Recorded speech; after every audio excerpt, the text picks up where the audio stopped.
So this is the Flippin Frog system that they have for keeping your chemicals in your swim spa or pool or above ground pool balanced.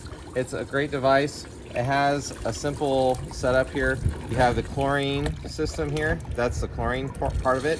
But this handles your other chemicals. And basically all you do is you make sure that your chemicals are already set, are kind of at the right levels at the very beginning using the Flippin Frog test strips. Then you put one of these on, dial it to whatever setting it is for the size of your pool or spa.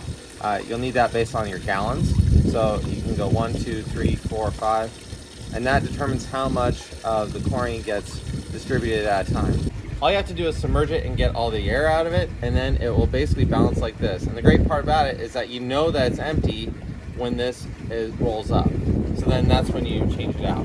So very simple, great to use. I'm really happy with this because it takes the complexity out of taking care of your swim spa.